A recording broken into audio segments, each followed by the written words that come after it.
The sheer number of witnesses to the phenomenon that came to be known as the Phoenix Lights was unprecedented. Thousands of people were outside purposely looking up at the sky for a glimpse of the Hale-Bopp comet, when they also caught a glimpse of these 1 to 2 mile wide, and some very credible reports, either these orbs, these giant balls, these giant lights that seemed to be attached to something, but they couldn't quite see what it was attached to, or there was a force field in between holding them in rock solid formation, or actual craft. People saw not only these mile-wide craft go gently gliding right over their heads, rooftop level. Some saw it take off at blink speed. Others saw these orbs actually detach from the main object, go out into the environment, and then redock with it later. Incredible technology, to be sure. And one of the craft was said to have split in two and then shot up very quickly. And also, what was amazing was it was totally silent. That was what really took people's breath away, because even when it took off at blink speed, it didn't even disperse the air. The most reported sighting was of a V-shaped craft that for 3 hours passed over the city at a very low altitude before veering off to the south towards Tucson. 2 months later, a Phoenix City Councilwoman asked for an investigation into the reports.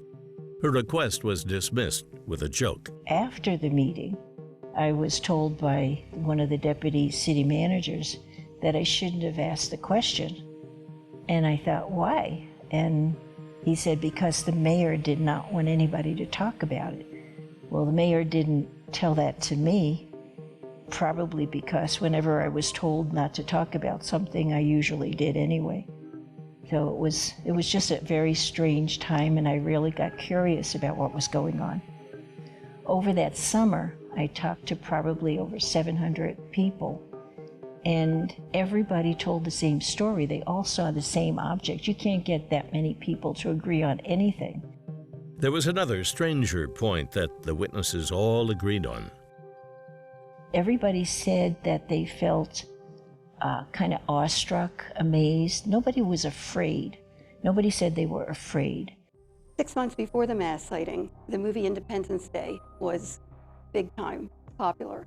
And we are so inundated with the threat, harm scenario that how are people supposed to react when they see something that's really unusual? But as it came closer, a calmness came over everyone, adults and children as well, a connectiveness to the phenomena that when it passed, children wanted to grab their parents to take them in the car and chase after it.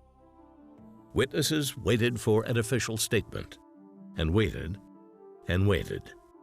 There was no investigation. There was no explanation for months, nothing.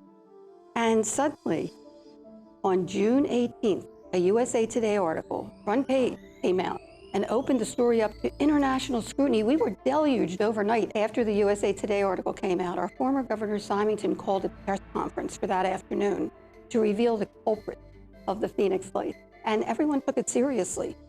And here he marches out one of his aides in a giant alien head costume and made a mockery of the sighting, which was really disconcerting, especially for parents or with children that saw this thing that was larger than a giant mall. And yet he's making a joke out of it. And interestingly, right after the 10th anniversary of the mass sighting, don't know why, but he came forward to bravely disclose that he actually saw one of the mile-wide craft. And in his own words, as a military pilot, it was otherworldly. Eventually, an official explanation was offered. The lights had been flares dropped by military aircraft on maneuvers. Witnesses remained skeptical. Right before the 3rd anniversary, on March 7th, we get an announcement that 3 Air National Guards were coming into town to show everyone the Phoenix Lights, reenact the Phoenix Lights. And they started on March 8th. And it was a joke. Not only did they try to make a giant triangle which fell apart immediately, but it had the characteristics of flares. They had huge smoke trails, they couldn't keep a formation. It really put the nail in the coffin for anyone that has seen the true unknown. Dr. Lynn Katai has continued to photograph and study anomalies in the Arizona sky and connect with other witnesses internationally. That this has been going on since human documentation began. There is so much history of these same phenomena. Just because we don't have the technology to definitively define what these things are, doesn't mean they're not real. We may just be looking on the AM dial for an FM frequency.